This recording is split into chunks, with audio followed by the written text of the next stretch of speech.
Sir passive income कमाने के बहुत से तरीके हैं, लेकिन आप इसमें ग्रैनो कोइन को कैसे बाकी सबसे मुख्तलिफ देखते हैं? जी, बहुत सारे ऐसे तरीके हैं कि आप पैसिव इनकम को यानी कि ना अर्न कर सकते हैं। पैसिव इनकम का मतलब ये है कि एक एक्टिव इनकम होती है, एक पैसिव इनकम होती है। पहले तो मैं इसको डिस्क्राइब कर दूँ ना, क्योंकि बेसिक का पता होगा तो फिर ही इंसान इसको अंडरस्टैंड कर सकता है।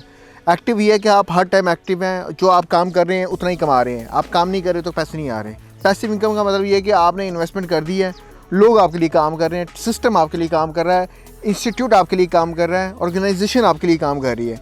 तो एक तो हमारा ये है कि एक सिस्टम है जिसके तहत आप अर्न कर रहे हैं। दूसरा ये कि इसमें 3 मेजर सेक्टर्स पाकिस्तान के वो इन्वॉल्व हैं। Number 1 real estate, number 2 agriculture, number 3 e commerce. ये तीनों की इंटीग्रेशन आपकी जो यानी कि ना पैसिव इनकम की शरह या पैसिव इनकम कमाने की जो कैपेसिटी है उसको इंक्रीज़ कर रही है। जबकि अगर किसी एक सेक्टर में आप कमा रहे होंगे, रियल एस्टेट में आप रेंटल इनकम कमा रहे होंगे, वो एक है।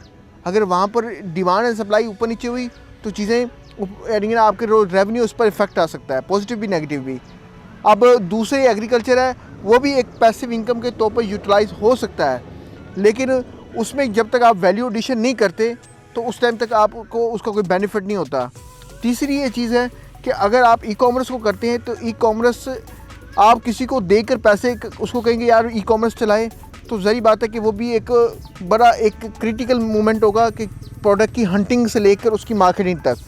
तो हमने 3 major sectors already value additions और यूनिक वैल्यूज़ के साथ उसको मार्केट में लेकर आए हैं, जिसकी वजह से हम ये यानी कि ना एक ये कहने की अथॉरिटी रखते हैं कि ये एक ऐसा पैसिव इनकम मॉडल है जो 3 मेजर सेक्टर्स को कंबाइन करके आपको रेवेन्यू दे रहा है, जो मार्केट में जिसकी एग्जांपल नहीं मिलती। तो इसलिए यहाँ से आने वाली इनकम लॉन्ग टाइम भी होगी और ये कहने की सॉलिड भी रहेगी।